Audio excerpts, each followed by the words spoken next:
Oi gente, voltei e no vídeo de hoje nós vamos finalmente conversar sobre esta maravilha literária Blue Nights da Joan Didion, ou Noites Azuis, é a nova edição que está seguindo uma nova padronagem editorial. Eu tenho da Joan Didion aqui em casa o álbum branco que eu ganhei. Tenho também o Ano do Pensamento Mágico, que inclusive já tem resenha aqui no canal. E dela nós temos já publicados no Brasil com essa mesma roupagem editorial Sul e Oeste. Vou deixar as capinhas aqui e vou te dizer o que penso, que é um livro de ensaios. A Joan Didion nasceu em Sacramento em 1934. Foi uma criança tímida e passou a adolescência lendo Hemingway para aprender a composição de frases. Ela é considerada uma das precursoras do novo jornalismo e em 2005 ela ganhou o prêmio National Book Awards com este livro aqui, que é o livro onde ela traz as memórias acerca do luto de seu marido. Esse livrinho aqui, ele tem 187 páginas e a Joan vai trazer para nós as memórias acerca do luto que ela viveu de sua filha Quintana. Então, nesse livrinho aqui, a Joan, ela vai começar trazendo para a gente uma explicação ali do porquê que ela deu esse nome Noites Azuis. Qual foi a ideia? Na página 10, logo no primeiro capítulo, ela diz assim: este livro chama-se Noites Azuis porque quando eu o comecei, percebi que meus pensamentos estavam se voltando cada vez mais para a enfermidade, o final da promessa, o minguar dos dias, a inevitabilidade do esmaecimento, o término da luminosidade. As noites azuis são o oposto do término da luminosidade, mas são também o seu aviso, porque esse fenômeno natural, ele era um fenômeno que durava algumas semanas, então ele era um fenômeno belo, um fenômeno admirável, mas um fenômeno de curta existência, e com isso ela quer dar pra gente um pano de fundo do que acontece com Quintana, que na opinião dela era uma pessoa muito especial, excepcional, que teve uma vida, vamos dizer assim, diferenciada. Ela teve uma vida, de acordo com a Joan, a Quintana, é uma filha adotiva que teve uma vida privilegiada. Ela não era uma pessoa comum, porque a gente está falando aqui de uma escritora, uma jornalista, casada com um escritor também, então eles tinham uma vida pública muito ativa, e a Quintana automaticamente ela vai participar dessa vida ativa, dessa vida borbulhante, muito movimentada, em estadias de hotéis, em viagens, muitas vezes sendo levada para escritórios, para estúdios e etc. Então a gente tem aqui nesse livro várias temáticas importantes. Ela não vai falar só sobre as memórias do luto da sua filha, porque a Joan, em O Ano do Pensamento Mágico, ela fala do luto do seu esposo. A Quintana está internada nesse meio tempo. Logo após o falecimento do John, meses depois, a Quintana vem a falecer. E aí a Joan, ela aqui nesse livro, ela começa a trazer pra gente questões que ela vai julgando importantes, mas não lineares. É uma narrativa confortável de ler, você não se perde, mas não é o tempo todo linear. A partir das memórias, a Joan, ela vai montando uma espécie de quebra-cabeças narrativo onde tudo é importante. Então ela vai trazer pra gente momentos onde ela vai devagar sobre a passagem do tempo. Ela fala sobre o processo de adoção, a questão da paternidade, medos, as perguntas, as incertezas, a insegurança. Claro que como escritora, enquanto ela está passando por todo esse turbilhão, a vontade de ter filhos, o que vai acontecer, será que ela vai gostar de mim, será que eu vou saber lidar com ela? Ela vai falar sobre suas inseguranças e suas incertezas.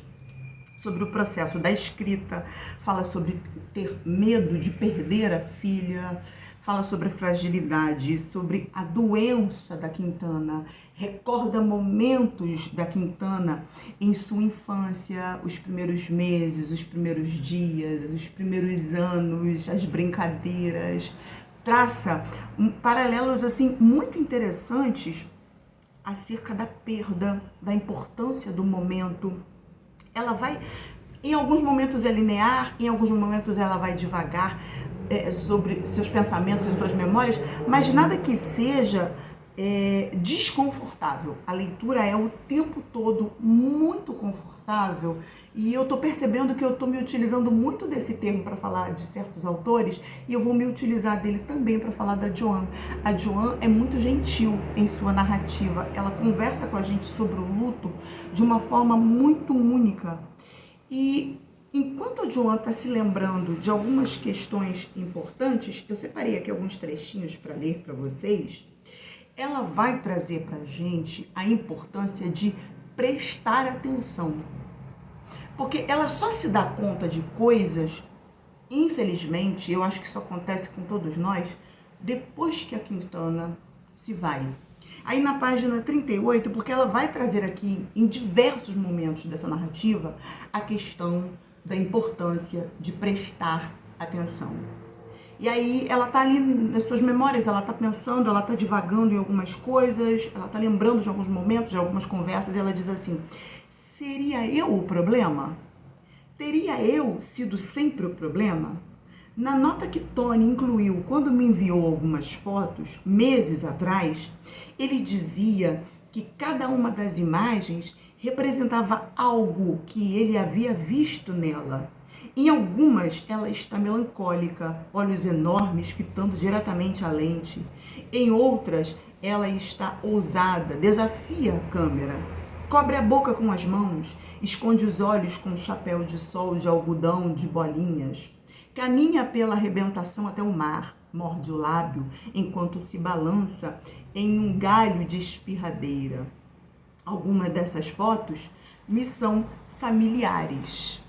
E aí ela continua, página 40. Escrevi 2 livros observando as roupas dela secando no varal. Página 41. O que ficara desconhecido para mim até aquele momento? O que eu reconheci nas fotos, mas passou despercebido na época em que elas foram tiradas de mim. Foram os impressionantes altos e baixos das expressões dela, suas mudanças repentinas de humor. Como eu não pude perceber o que estava ali tão claro diante dos meus olhos? E a Joan Didion continua na sua narrativa, na construção da sua narrativa, trazendo para a gente essas questões da memória, da importância de prestar atenção. Gente, parece um clichê, mas não é. Prestar a atenção, valorizar os momentos, aproveitar a vida, sabe? É isso que esses livros sobre o luto trazem pra gente. E a Joanne, na minha opinião, ela é uma escritora única. Ela tem uma perspectiva única, ela tem uma construção narrativa única e que faz, sim, a gente entrar na história e sentir como se nós fizéssemos parte daquela construção narrativa, daquele enredo, daquilo que está sendo recordado. E ela vai trazer pra gente outros 2 pontos muito importantes acerca do luto. Aqui em O Ano do Pensamento Mágico, ela fala sobre a questão de que você tem sim que viver o luto. E aqui em Noites Azuis, ou Blue Nights, ela fala pra gente sobre a questão de dar conta. Porque as pessoas acham assim, não, é vida que segue, você tem que dar conta.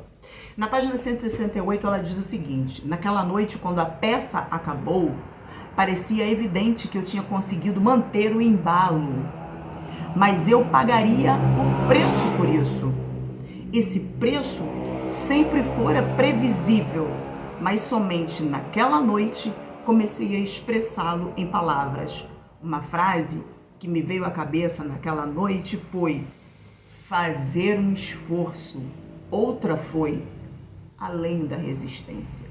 Então a Joan vai trazer pra gente um período aonde ela vai tentar manter o embalo, porque ela tem pessoas que colocaram nela expectativas de tipo, é vida que segue, reaja, viva, continue fazendo as coisas. Então ela tem que dar conta, ela tem que manter o embalo, e aí ela vai sofrer um derrame e ela vai conversar com a gente um pouco sobre a necessidade de parar. Existem alguns momentos em que a gente precisa parar. Bom, gente, eu não vou falar mais nada. É uma narrativa extremamente doce, ao mesmo tempo saudosista, melancólica, angustiada, didática, porque a Didion vai trazer pra gente a construção dessa narrativa de forma muito elucidativa. Ela traz detalhes importantes que nos fazem pensar, ela traz lições de vida, e eu indico muito para vocês o Ano do Pensamento Mágico, já tem resenha, e uma espécie de continuação. Eu aconselho a ler na ordem, para você entender o pano de fundo da história, porque ela acaba falando um pouco do primeiro livro aqui, Noites Azuis, ou Blue Nights. Eu espero muito que vocês tenham gostado. Não esqueça de deixar o like. Se não for inscrito, inscreva-se. Continue me ajudando, compartilhando. Deixa aqui embaixo o seu comentário se você já leu O Ano do Pensamento Mágico ou Blue Nights, Noites Azuis. Ou se você já leu algum dos outros livros da Joan Didion. Deixa pra mim aqui a sua opinião, o que você achou desse vídeo. Eu me esforcei para que o vídeo fosse o mais objetivo possível e eu recomendo demais para vocês que leiam Joan Didion. Muito obrigado por assistir, até o próximo vídeo e viva a vida!